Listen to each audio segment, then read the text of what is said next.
Alors à l'époque, une alliance, c'était quelque chose de courant, et c'est d'ailleurs quelque chose de courant jusqu'à l'époque du Moyen Âge.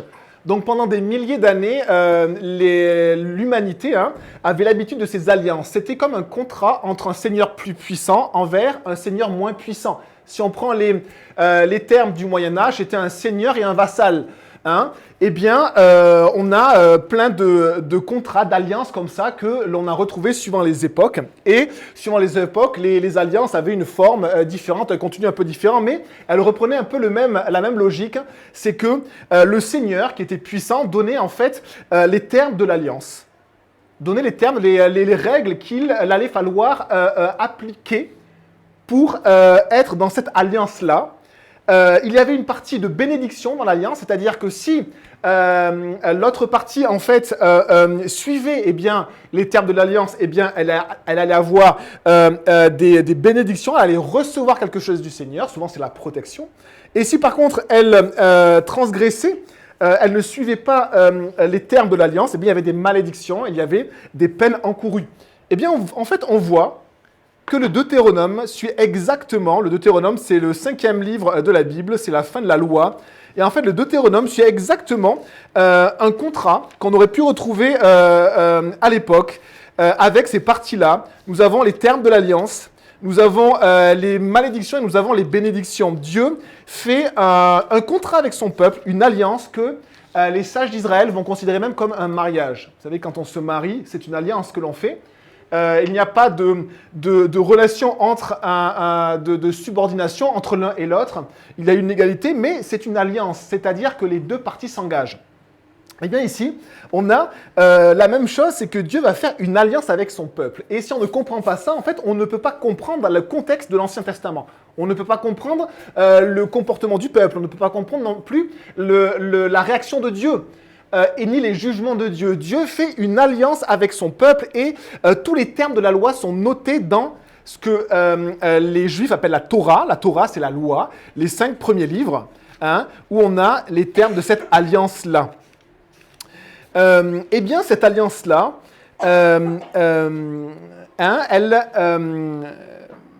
elle montre effectivement donc un engagement entre deux parties, l'engagement de Dieu envers le peuple. Il y avait un engagement du Seigneur envers son vassal, il y avait un engagement, il s'engageait à des choses et Dieu s'engage aussi auprès de son peuple. Et on le voit dans la loi, il s'engage. Il s'engage à bénir son peuple, il s'engage à être avec son peuple, il s'engage à lui donner ce dont il a besoin, il s'engage à être son Dieu et à ne jamais l'abandonner. Mais il y a aussi l'engagement, du coup, de celui qui accepte le Seigneur comme son Seigneur. Ici, le Seigneur, c'est Dieu, et le vassal, c'est le peuple d'Israël.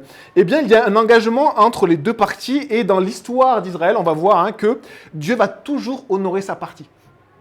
Dieu va toujours honorer sa partie. Mais par contre, le peuple, lui, on va voir, il va souvent transgresser l'alliance. Très souvent, on va le voir, parce qu'on va vraiment essayer de comprendre un petit peu le contexte du livre d'Esdras. Et pour comprendre ce contexte, déjà, on peut voir cette alliance. Prenez avec moi Deutéronome au chapitre 8, on va lire une partie de cette alliance. Il y a comme des parenthèses dans ce contrat, des parenthèses où Dieu va parler au cœur du peuple, va parler à la conscience du peuple. Et on est dans Deutéronome 8 et on voit ce qui est marqué.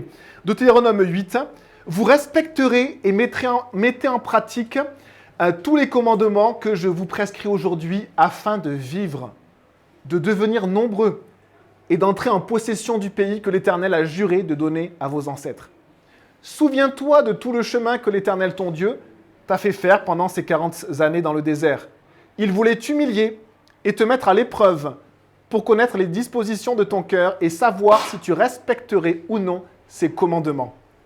Il t'a humilié, il t'a fait connaître la faim et il t'a nourri de la manne. La manne, c'était le pain que Dieu faisait descendre du ciel, c'était une sorte de graine qu'on retrouvait le matin sur le sol, que tu ne connaissais pas et que tes ancêtres non plus n'avaient pas connu, afin de t'apprendre que l'homme ne vit pas de pain seulement, mais de tout ce qui sort de la bouche de l'Éternel, de toute parole qui sort de la bouche de Dieu. Pendant ces 40 années, ton vêtement ne s'est pas usé sur toi, et ton pied n'a pas enflé. Reconnais dans ton cœur que l'Éternel, ton Dieu, t'éduque, comme un homme éduque son enfant. Tu respecteras les commandements de l'Éternel, ton Dieu, pour marcher dans ses voies et pour le craindre. En effet, l'Éternel, ton Dieu, va te faire entrer dans un bon pays. C'est un pays de cours d'eau, de sources et de lacs qui jaillissent dans les vallées et dans les montagnes. Un pays de blé, d'orge, de vignes, de figuiers, de grenadiers. Un pays d'oliviers et de miel. Un pays où tu mangeras du pain avec abondance et où tu ne manqueras de rien. Un pays dont les pierres sont du fer et où tu pourras extraire le cuivre des montagnes. Lorsque tu mangeras à satiété, tu béniras l'Éternel ton Dieu pour le bon pays qu'il t'a donné. Veille bien à ne pas oublier l'Éternel, ton Dieu, au point de ne pas respecter ses commandements, ses règles et ses prescriptions que je te donne aujourd'hui. Lorsque tu mangeras à satiété, lorsque tu construiras et habiteras de belles maisons, lorsque tu verras ton gros et ton petit bétail se multiplier, ton argent et ton or augmenter, et tout ce qui est à toi se développer, attention, ne laisse pas ton cœur s'enorgueillir, et n'oublie pas l'Éternel, ton Dieu. C'est lui qui t'a fait sortir d'Égypte, de la maison d'esclavage, qui t'a fait marcher dans ce grand et affreux désert, où il y a des serpents brûlants et des scorpions dans des endroits arides et sans eau, qui a fait jaillir pour toi de l'eau du rocher le plus dur, qui t'a fait manger dans le désert la manne, inconnue de tes ancêtres, afin de t'humilier et de te mettre à l'épreuve pour te faire ensuite du bien. Fais bien attention à ne pas dire dans ton cœur, c'est ma force et la puissance de ma main qui m'ont permis d'acquérir ces richesses. Souviens-toi de l'Éternel, ton Dieu, car c'est lui qui te donnera de la force pour les acquérir, afin de confirmer, comme il le fait aujourd'hui, son alliance qu'il a conclue avec tes ancêtres en prêtant serment. Verset 19. Si tu oublies l'Éternel, ton Dieu, et suis d'autres dieux, si tu les sers et te prosternes devant eux, je vous avertis expressément aujourd'hui que vous périrez. Vous périrez comme les nations que l'Éternel fait disparaître devant vous, parce que vous n'aurez pas écouté l'Éternel, votre Dieu. Ici, on a les termes, une partie des termes de l'Alliance. Dieu a donné dans le livre de l'Exode, au mont Horeb ou le mont Sinaï, c'est le même nom pour cette montagne-là. Il va faire sortir le peuple d'Égypte et le peuple va passer une année autour de cette montagne où Dieu descendait, il y avait la présence même de Dieu. Et pendant cette année-là, au mont Horeb, Dieu va faire alliance. Il va lui donner la loi, il va lui donner les prescriptions, il va lui donner les règles. C'est dans l'identité du peuple juif. C'est Dieu qui a donné sa loi et sa parole au peuple. Et ensuite, le livre d'après, le Lévitique, on voit qu'il y a encore une description des règles que Dieu va donner sur d'autres thèmes, notamment le thème des sacrifices, les thèmes du culte, et les thèmes aussi, comme aussi du code civil que Dieu donne à Israël. Et ensuite, dans le Deutéronome, on l'a lu, le Deutéronome, c'est après les 40 années dans le désert. Moïse va écrire finalement, va compiler toute l'alliance que Dieu a faite avec lui. Deutéronome, ça veut dire deuxième loi. C'est une deuxième écriture de la loi. Et il va finalement sceller cette alliance au moment, après les 40 années dans le désert, au moment où ils vont rentrer dans le pays promis. Et c'est pour ça que Dieu dit à son peuple, attention, quand tu seras dans ce pays que je te donne, un bon pays, ne m'oublie pas. Ne va pas adorer d'autres idoles. Et Dieu, sans cesse, dans son alliance, mettait ceci, attention, attention, veille sur toi, veille sur ton cœur, veille sur ta conscience. Sinon, tu vas te détourner. Et alors, après, on a Josué, si vous suivez avec moi, donc les 5 premiers livres, vous arrivez à Josué. Josué, donc, c'est après, du coup, les 5 premiers livres. Et il faut savoir qu'à peu près de la Genèse jusqu'à peu près le livre de Job, c'est-à-dire à peu près toute cette partie-là de la Bible, vous avez quasiment la moitié de la Bible. En fait, les récits sont compilés de manière historique et chronologique. D'accord ? Et vous avez, du coup, après, le Deutéronome Josué. Josué, c'est la conquête du pays. Josué, c'était le serviteur de Moïse. Et puis après Josué, vous avez une période, quand ils ont conquis le pays, une partie du pays, Vous avez la période des juges, on en parle nous le mercredi soir. Et la période des juges, c'est une période où le peuple, génération après génération, va s'éloigner de Dieu. Et du coup, il va être opprimé par des ennemis. Il va crier à Dieu. Et Dieu va envoyer quelqu'un, un chef de guerre, pour le libérer. Qu'on appelle les juges, constamment, pendant 400 ans. Et après la période des juges, il va y avoir le peuple qui va dire, et Dieu l'avait annoncé dans Deutéronome au chapitre 17, il va demander à Dieu un roi, comme les autres nations. Eh bien, regardons ce que dans la loi, dans l'alliance, Dieu avait indiqué, avait mis en garde sur ce roi-là. Deutéronome 17 et verset 14, c'est à la page 138. Lorsque tu seras entré dans le pays que l'Éternel ton Dieu te donne, Dieu parle comme si le pays était déjà à eux, alors qu'ils sont en dehors du pays, alors qu'il y a des guerres contre des habitants plus puissants qu'eux. Mais Dieu dit ceci, lorsque tu seras entré dans le pays que je te donne, lorsque tu le posséderas et que tu auras établi ta demeure, et que tu diras, je veux établir à ma tête un roi comme toutes les nations qui m'entourent. Dieu savait que plusieurs siècles après, le peuple allait demander un roi. Tu établiras à ta tête le roi que l'Éternel, ton Dieu, choisira. Tu prendras un roi du milieu de tes frères. Tu ne pourras pas te donner un roi étranger qui ne soit pas ton frère. Seulement qu'il n'ait pas un grand nombre de chevaux et qu'il ne ramène pas le peuple en Égypte pour se procurer beaucoup de chevaux, car l'Éternel vous a dit, vous ne retournerez plus par ce chemin-là. Qu'il n'ait pas un grand nombre de femmes, afin que son cœur ne se détourne pas de l'Éternel, et qu'il n'accumule pas l'argent et l'or. Quand il montera sur son trône royal, il écrira pour lui dans un livre une copie de cette loi, qu'il prendra auprès des prêtres, les Lévites. Il devra la voir avec lui et lire tous les jours de sa vie, afin d'apprendre à craindre l'Éternel, son Dieu, à respecter et à mettre en pratique toutes les paroles de cette loi et toutes ses prescriptions, afin que son cœur ne s'élève pas au-dessus de ses frères, et qu'il ne s'écarte ni à droite ni à gauche de ses commandements, afin qu'il vive longtemps dans son royaume, au milieu d'Israël, lui et ses enfants. Et on arrive alors, après les 5 premiers livres, après Josué, après les juges, on arrive du coup au livre de Samuel, 1-2 Samuel, et puis après 1-2 rois et après 1-2 chroniques. Et c'est la partie qui parle des rois d'Israël. Eh bien, on va du coup voir ensemble cette partie qui parle des rois d'Israël. Et vous allez voir un petit peu l'histoire de ces rois-là. On est en moins 1050, à peu près, quand le peuple va demander un roi à Dieu. Alors Samuel, qui était le prophète de l'Éternel, eh bien, va écouter le Seigneur et il va indiquer, il va donner au peuple un roi. On l'a vu, on est dans 1 Samuel, c'est raconté dans 1 Samuel, on l'étudie le mercredi soir. Et ce roi-là était au début un homme tout à fait bien.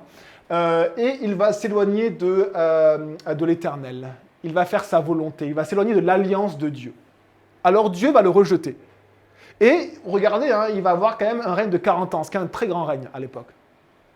À sa mort, Dieu va mettre sur le trône David, le roi David, qui était un homme selon son cœur. Et vous remarquez en fait que dans les rois que j'ai mis, ce sont tous les rois d'Israël. Eh bien, vous avez en rouge les rois qui n'ont pas été fidèles à Dieu.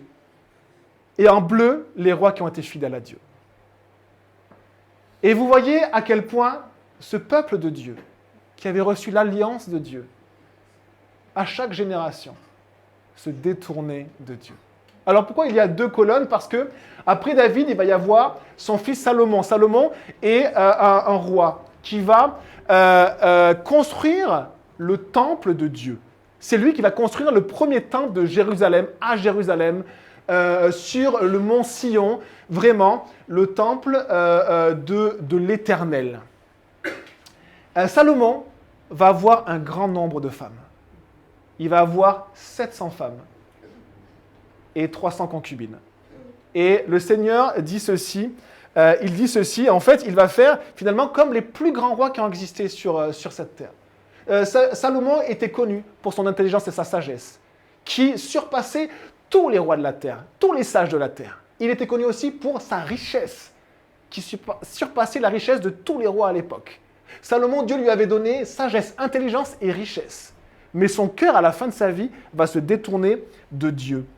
Il va se détourner de Dieu et on voit ceci, que je retrouve le passage que je m'étais noté. Et non, je regarde. Je ne l'ai plus mis. Et donc, il avait 700 femmes et 300 concubines. Et la parole de Dieu dit en fait que par amour pour ces femmes, en fait, il va se marier. En fait, Salomon, c'était le plus grand diplomate de tous les temps. Il a inventé la diplomatie moderne. C'est-à-dire, en fait, qu'au lieu de faire la guerre, en fait, il va, par des alliances, créer des systèmes d'échanges commerciaux pour ne pas faire la guerre. Et il va faire ce que nous, on fait aujourd'hui. Nous avons un système mondialisé qui, finalement, a mis la guerre en dehors de l'Europe pendant 60 ans, en dehors de l'Europe, en faisant des échanges commerciaux. Et bien, c'est ce que Salomon va faire.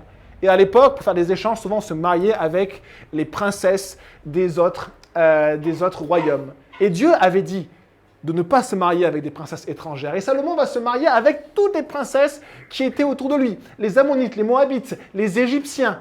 Il va avoir 700 princesses et 300 concubines. Et Salomon, par amour pour elles, va adorer d'autres dieux. Et alors, Salomon va avoir un grand règne, un règne de 40 ans. David va avoir un grand règne, un règne de 40 ans. Saül aussi va avoir un grand règne, un règne de 40 ans. Et après, à la fin de Salomon, Dieu va dire, parce que tu t'es éloigné de moi, eh bien ton royaume sera divisé en deux. Et si vous avez le royaume d'Israël ici, vous avez en fait vers le sud d'Israël, Jérusalem, la Judée. Et au nord, vous avez la Samarie et la Galilée. Et en fait, le peuple va se scinder en deux. Et à la mort de Salomon, une partie du peuple ne va pas reconnaître son fils. Son fils qui est Roboam. Ici, vous avez la lignée de David, la lignée de Salomon. Et cette lignée-là a régné sur le territoire de Juda. Et à cette séparation, c'est un schisme, hein, à cette séparation, en fait, il y a deux tribus qui vont suivre la lignée de David, la tribu de Benjamin et la tribu de Juda.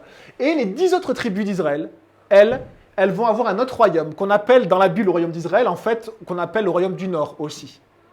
Et il va y avoir du coup 2 royaumes, alors qu'avant, il n'y en avait qu'un seul. Et dans ces 2 royaumes, vous avez le premier roi qui va être Jéroboam.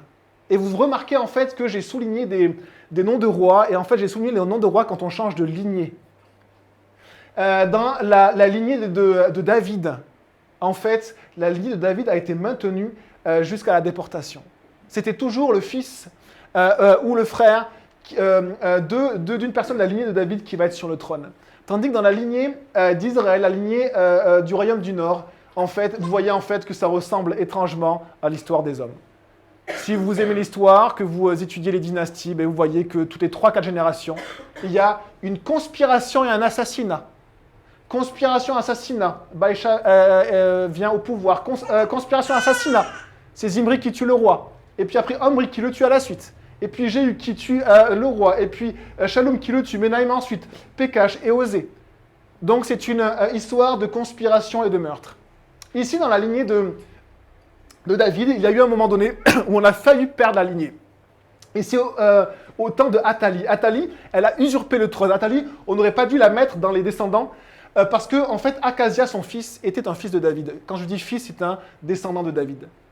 Akazia était un mauvais roi. Dieu va le juger, il va mourir. Et quand Athalie, sa mère, va voir que son fils est mort, elle va exterminer tous les descendants de David. Elle va donner l'ordre de supprimer sur la surface de la terre tous les descendants de David. C'est quelque chose de diabolique, parce que Dieu avait dit à David qu'il y aurait toujours un de ses fils sur le trône. Et Athalie va essayer de tous les supprimer.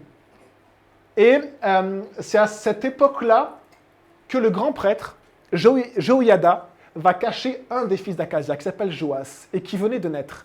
Il va le cacher dans le temple de l'Éternel pendant 7 ans. Et pendant 7 ans, ce bébé va grandir.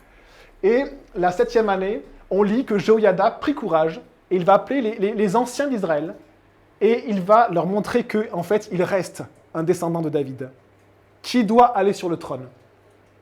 Et plein de courage, dans le temple du Seigneur, ils vont introniser ce Joas à 7 ans. 7 ans, plus jeune que toi, Manoah. On va lui donner les 2 tables de la loi. On va lui mettre sûrement une couronne sur la tête. les vaillants guerriers autour de lui, les chefs d'Israël fidèles à Dieu autour. Et Athalie, quand elle va voir ça, elle va crier conspiration, conspiration, alors que c'est elle qui avait fait la pire conspiration de l'histoire de Juda. Et on va la mettre à mort en dehors du temple. Et à partir de ce moment-là, vous voyez qu'il va y avoir du coup Joas qui va avoir un règne. Un règne fidèle grâce à Jéhoïada, ce grand prêtre. Et puis son fils Amasia va être fidèle. Et puis Ozias. Et puis Jotham. On a quasiment un siècle. On a un siècle de rois fidèles au Seigneur. Grâce à une personne, ce grand prêtre, qui a caché ce petit Joas et qui finalement lui a permis 7 ans après de devenir roi. Quand on voit les rois, l'histoire des rois, on ne peut pas s'empêcher d'avoir un sentiment vraiment presque amer. Amer de voir une grande déception, une grande tristesse. Regardez le peu de rois qui ont servi l'Éternel. Ce peuple qui était un peuple qui avait reçu l'alliance, qui avait reçu la loi. Roboam était un mauvais roi. Son fils Abijam va être un mauvais roi. Asa va être un bon roi et son fils Josaphat également. Mais après, Joram, Akazia et puis après Athalie pendant 6 ans vont être des mauvais rois. Et après, on a cette belle période. Et à chaque fois, ce qui est beau, c'est que quand Joas va être sur le trône, eh bien, on voit que le peuple est souvent dirigé par le roi ou le grand prêtre, vont faire ce qu'on appelle un renouvellement de l'alliance. Ils vont renouveler l'alliance de l'Éternel. On le lit, par exemple, à l'époque de Joas. Au bout de 7 ans, je vous le lis, Jéhoïada s'arma de courage et fit alliance avec les chefs de centaines. Ils rassemblèrent les Lévites de toutes les villes de Juda, ainsi que les chefs des familles d'Israël. Puis ils vinrent à Jérusalem. Toute l'assemblée fit alliance avec le roi dans la maison de Dieu. Et Jéhoïada leur dit, voici le fils du roi, c'est à lui de régner conformément à ce que l'Éternel a déclaré à propos des descendants de David. Et alors, ils vont mettre Joas sur le trône. Et on lit ceci, Jéhoïada conclut entre lui, tout le peuple et le roi, une alliance par laquelle il devait être le peuple de l'Éternel. À nouveau, le peuple se souvient qu'il appartient à Dieu, qu'il a un maître et qu'il a un seigneur. Et à chaque fois que j'étudie les rois dans la Bible, à chaque fois, ça me montre une sorte d'éclairage dans ma vie. Parfois, j'oublie que Dieu est mon roi. J'oublie que mon Seigneur, c'est Dieu. Moi, je me prends pour le Seigneur, ou je prends d'autres personnes pour le Seigneur, ou d'autres activités pour mon maître. Et là, au temps de Joas, on se souvient que c'est Dieu. Et du coup, on revient à Dieu, on se repent. Et finalement, on déclare solennellement que oui, Dieu est mon roi.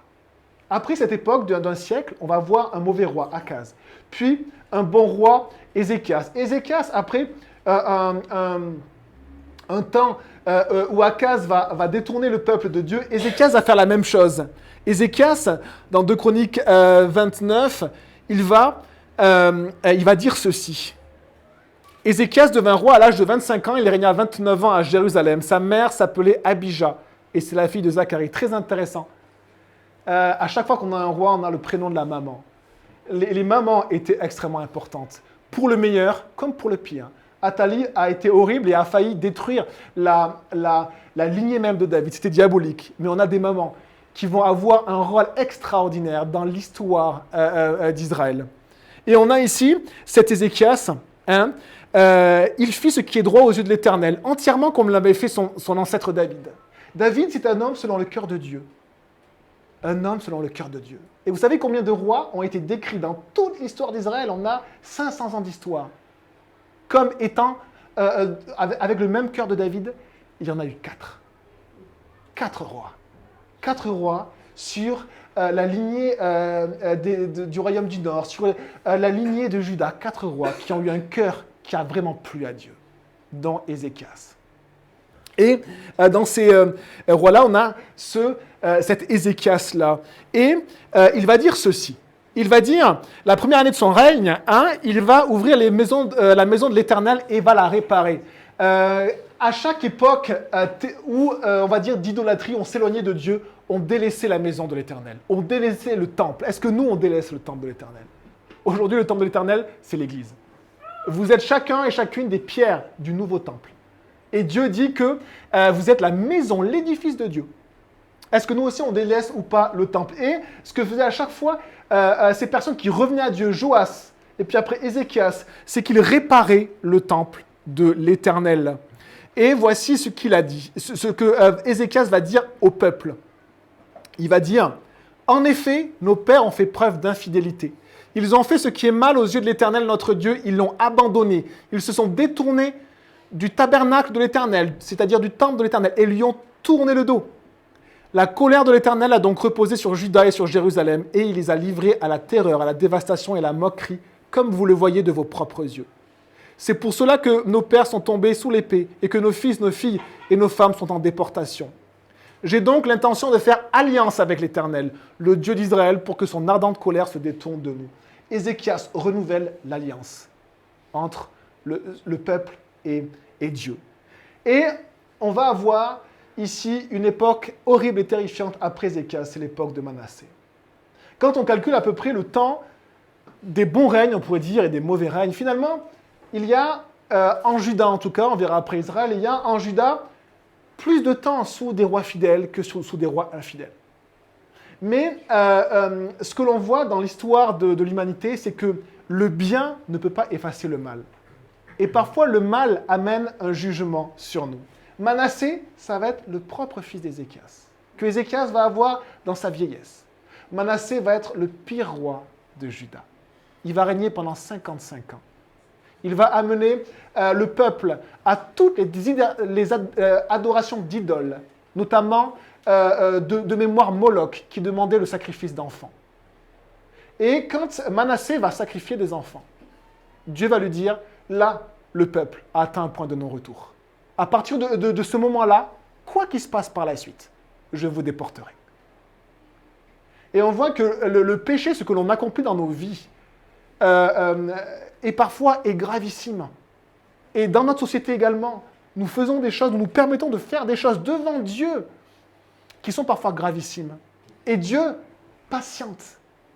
Dieu patiente. 500 ans.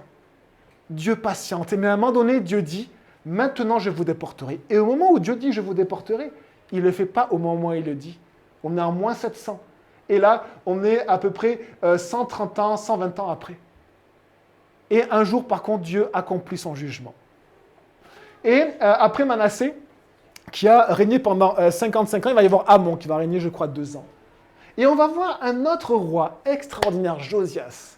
Josias, comme Joas, comme Ézéchias, va revenir à Dieu. Il va même rouvrir les portes du temple qui étaient fermées. Ils vont découvrir à nouveau la loi. Ils vont découvrir à nouveau la Bible. Ils ne savaient même plus qu'ils avaient la Bible. Et ils vont la lire. Ils vont l'amener, c'est le grand prêtre qui va découvrir le rouleau de la loi, et ils vont amener ces rouleaux-là au roi. Et le prêtre va lire la loi à Josias. Quand Josias va entendre la loi, il va être atterré, il va pleurer, il va comprendre à quel point le peuple s'était éloigné de Dieu. Et il va renouveler à nouveau l'alliance de l'Éternel avec son peuple. Josias va essayer de faire une réforme en profondeur comme jamais elle n'a été faite. Il va détruire toutes les idolâtries qui existent. Mais le cœur du peuple était trop éloigné de Dieu. Et à la génération suivante, il va de nouveau s'éloigner. Après le règne de Josias, 3 mois après, il va y avoir une première déportation créée par les Babyloniens. Et après, on a une série de rois, Joachaz, Joachim, Joachim et Sédécias, qui vont régner sur une période à peu près de 20 ans et 23 ans. Et après, il va y avoir la déportation. La déportation, c'est ce moment où, après, de manière répétée, Dieu a envoyé ses prophètes. De manière répétée, Dieu a mis en garde. Et il a dit, attention, regardez les termes de la loi, regardez l'alliance. Revenez à moi, sinon vous allez périr. Et à un moment donné, Dieu applique son jugement. Après des centaines d'années de patience, et le peuple entier est déporté. En 587, il n'y a plus d'État d'Israël. Il n'y a plus de Juifs en Israël. Il y a simplement des territoires vides où les empires qui vont déporter ceux qui n'ont pas été massacrés et tués, ils vont les remplacer par d'autres peuples ou laisser ces terres quasiment vides. Si on regarde maintenant la lignée des rois d'Israël, la lignée des rois d'Israël est tellement triste. Et on remarque une chose, alors il n'y a pas de correspondance par les dates, puisque je n'ai pas pu le faire avec le nombre de noms qu'il y avait d'un côté et de l'autre, mais la déportation du royaume du Nord s'est faite à peu près 130 ans avant celle du royaume de Juda.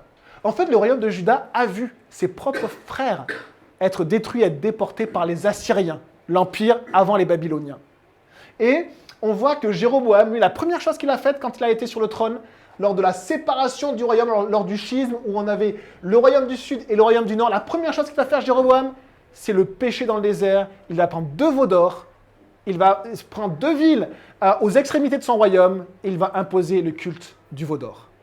Et quand il va imposer ce culte-là, même le roi Jéhu, qui va être intronisé par le prophète Élie, c'est-à-dire de la part de Dieu, il va faire des bonnes choses, Jéhu. Il va avoir un zèle pour l'Éternel, mais ils ne vont jamais détruire l'idolâtrie de Jéroboam. Jamais détruire l'idolâtrie de ces cultes, ce culte de veau d'or que l'on va voir tout au long d'Israël. On va voir un des pires rois d'Israël, Akab, qui va plus que adorer des veaux d'or, il va mettre le culte de Baal en place. Et on a ici, finalement, une lignée d'Israël. On se demande comment elle a perduré pendant 300 ans, comment elle a perduré jusqu'à sa déportation en 722 par les Assyriens. Les 10 tribus d'Israël, on ne les a jamais retrouvées. Elles ont été dispersées par le monde, et c'est qu'à l'époque moderne, au XXe siècle, qu'on a commencé à retrouver les 10 tribus perdues d'Israël. Les 2 tribus de Benjamin et de Juda, c'est elles qui sont revenues après l'exil, 70 ans après. C'est tragique, l'histoire d'Israël est tragique. Mais l'histoire d'Israël est aussi un miracle, parce que le peuple d'Israël existe toujours. Après 4000 ans d'existence, il n'y a aucun autre peuple qui a l'histoire du peuple d'Israël, qui a gardé l'identité qu'il a et qui ne s'est pas finalement mélangé entièrement aux autres peuples.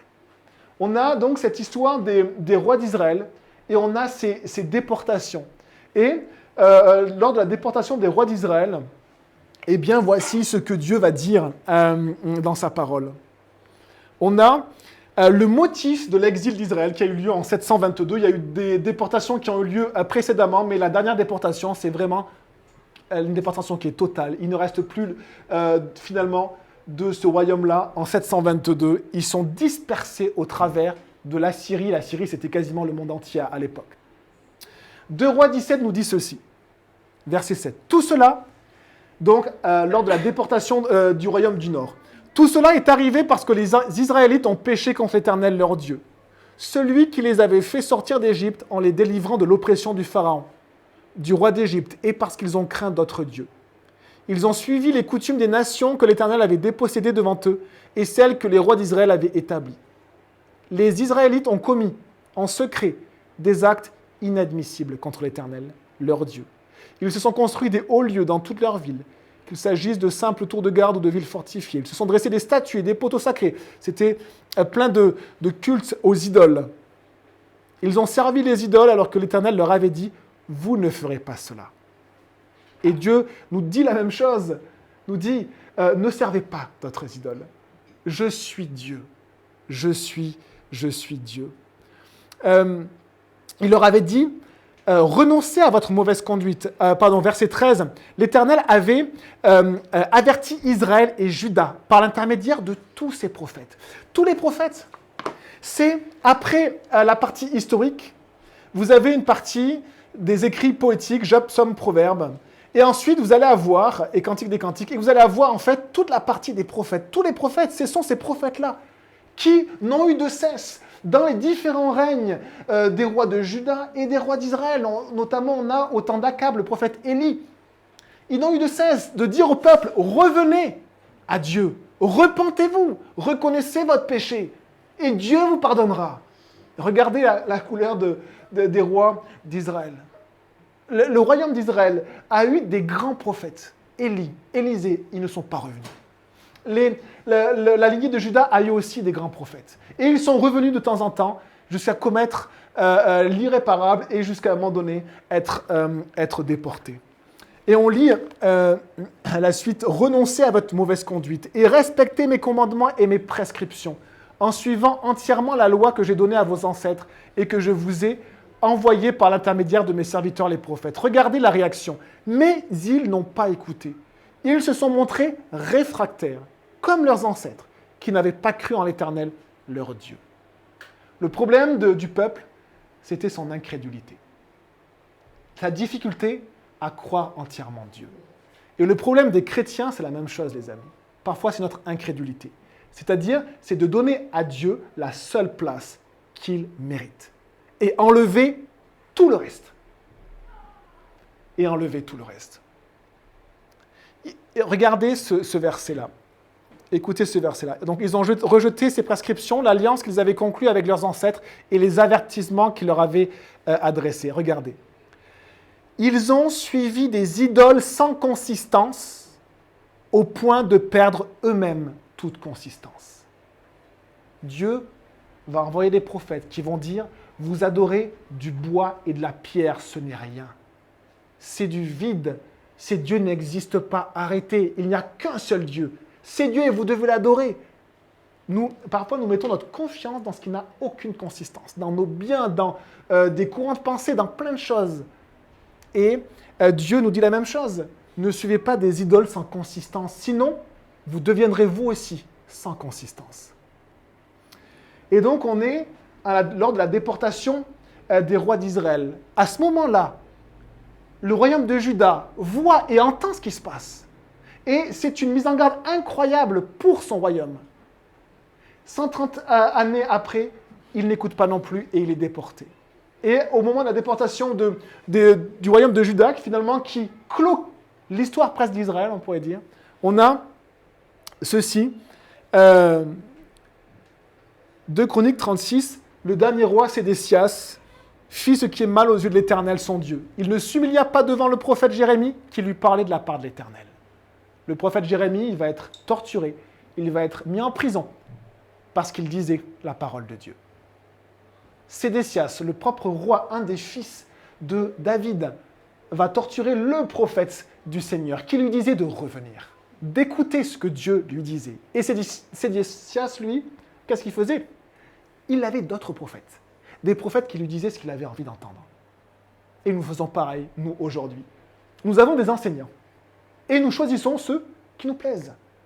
Et le Seigneur nous met en garde et nous dit, attention, que vos enseignants préférés rapportent bien la parole que je donne. Ne choisissez pas des enseignements qui plaisent à votre cœur, mais qui sont selon la vérité. La vérité. Et voici ce qui est dit. Il se révolta même contre le roi Nebuchadnezzar, alors que celui-ci lui avait fait prêter serment au nom de Dieu. Il se montra réfractaire et endurcit son cœur au lieu de revenir à l'Éternel, le Dieu d'Israël.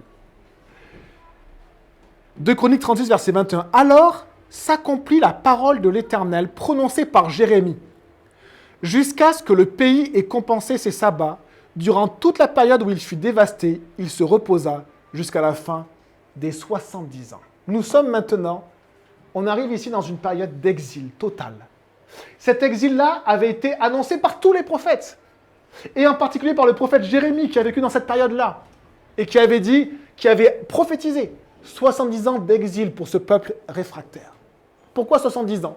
Dieu va dire, tous les 7 ans, Dieu avait donné une loi où il fallait pendant une année ne plus cultiver les terres et faire une année de sabbat, c'est-à-dire laisser les terres en friche et se consacrer à autre chose. Et c'était dans la loi, et le peuple ne l'a écouté que très rarement. Alors Dieu va comptabiliser toutes ces années que le peuple lui devait. Et il est arrivé au calcul de 70 ans. Et il a dit, d'accord, pendant 500 ans, 490 ans peut-être, ça fait à peu près 70 ans de sabbat que vous n'avez pas tenu. Eh bien, pendant ces 70 ans, je vous expulserai de ma terre. Et la terre se reposera de vous. Et elle prendra ses sabbats. Ceux que vous n'avez pas voulu me donner, eh bien maintenant, je l'impose. Et pendant 70 ans, le peuple va être en exil. Et ici, on a on est dans le contexte de Esdras. À la fin de 2 Chroniques, et on a bientôt fini, voici ce que... à la fin de 2 Chroniques, voici ce qui est dit.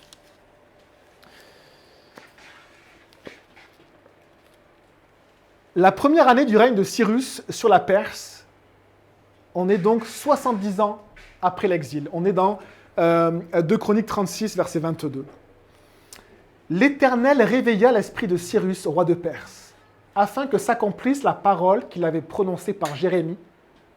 Et celui-ci fit faire de vive voix, et même par écrit, la proclamation que voici dans tout son royaume. On n'est plus dans l'époque, dans l'empire assyrien qui a déporté le royaume du Nord. On n'est plus dans l'empire babylonien qui a suivi les Assyriens, qui a déporté le royaume de Juda. On est dans le 3e empire qui suit l'empire perse. Et pendant cet empire perse, Dieu va réveiller l'esprit d'un roi. Et il va dire ceci: voici ce que dit Cyrus, roi de Perse. L'Éternel, le Dieu du ciel, m'a donné tous les royaumes de la terre et m'a désigné pour lui construire un temple à Jérusalem en Juda. Qui parmi vous fait partie de son peuple? Que l'Éternel, son Dieu, soit avec lui et qu'il y monte. Le royaume de Perse va être connu pour une bienveillance particulière envers la religion des peuples qu'il avait conquis. Il va avoir un territoire plus grand même que ses prédécesseurs, assyriens et babyloniens. Un territoire qui allait de la Turquie jusqu'à l'Inde. Quasiment peut-être un tiers du monde connu, du monde actuel, pardon. Et dans ce grand empire, il va laisser la possibilité au peuple d'adorer leur Dieu. Et donc le peuple juif va pouvoir adorer à nouveau son Dieu. Et il va même avoir à cœur de laisser la possibilité au peuple juif qui avait été déporté de revenir sur ses terres. Et on en est là, on est à la période d'Esdras où le peuple va revenir et il va voir Jérusalem dévastée, détruite lors de la déportation, le temple détruit, saccagé. Et ils vont revenir sur leur terre où il n'y avait plus personne, dans une ville en ruine. Et ils vont devoir reconstruire ensemble. Et ça va être le livre d'Esdras que je vous propose de commenter avec vous lors des prochains dimanches. Les amis, on a fini sur cet enseignement et je conclus avec ceci. Pendant l'exil, on a aussi des textes. On a le livre de Daniel, le livre d'Esther. On a un psaume, un beau psaume qui dit ceci, psaume 137. Sur les bords des fleuves de Babylone, nous étions assis et nous pleurions en nous souvenant de Jérusalem. Nous avions suspendu nos harpes aux arbres du voisinage. Là, ceux qui nous avaient déportés nous demandaient des chants. Nos oppresseurs nous demandaient de la joie. Chantez-nous quelques-uns des chants de Jérusalem. Comment chanterions-nous des chants, les chants de l'Éternel, sur une terre étrangère? Si je t'oublie, Jérusalem, que ma droite m'oublie, que ma langue reste collée à mon palais, si je ne me souviens plus de toi, si je ne place pas Jérusalem au-dessus de toutes mes joies. Dieu avait donné à ce peuple Jérusalem, cet héritage, cette terre sainte, avec ce temple. Et aujourd'hui, le Seigneur nous donne aussi son Église, il nous donne sa parole. Et on peut aussi réciter ces versets de ces personnes déportées. Si je t'oublie, Seigneur, que ma droite s'oublie également, que ma langue s'attache à mon palais, si je ne fais de toi le premier de toutes mes joies. Les amis, on prie et on aura un dernier chant. Seigneur, merci mon Dieu pour ton nom. Merci Seigneur pour ta parole. On a traversé vraiment quasiment toute l'histoire de ton peuple. Elle est à la fois magnifique Seigneur parce que tu as agi dans l'histoire d'une manière extraordinaire. Et à la fois elle est tellement triste de voir Seigneur à répétition l'infidélité du cœur de l'homme. L'infidélité de ceux que tu as appelés, de ceux que tu as choisis, de ceux que tu as bénis. Et nous sommes pareils, Seigneur. Nous sommes aussi infidèles, Seigneur. Et nous voulons te demander pardon. Nous voulons te demander, Seigneur, aussi, vraiment de revenir à toi, de faire de toi la première de toutes nos joies. S'il te plaît, Seigneur. Que la parole de Dieu soit vraiment un trésor dans nos vies, qui a plus de valeur que nos maisons, que nos voitures. Que ta présence, Seigneur, soit chérie dans nos vies plus que toute autre chose, s'il te plaît. Que ton nom soit sanctifié dans nos vies. Qu'on puisse être un peuple saint comme toi tu es saint, un peuple qui revient à Dieu, un peuple qui se donne entièrement à Dieu et qui reconnaît publiquement que tu es notre maître, que tu es notre roi, que tu es notre Dieu. Que ton nom soit glorifié, Seigneur, dans nos vies et dans ton Église, s'il te plaît. Jésus. Amen.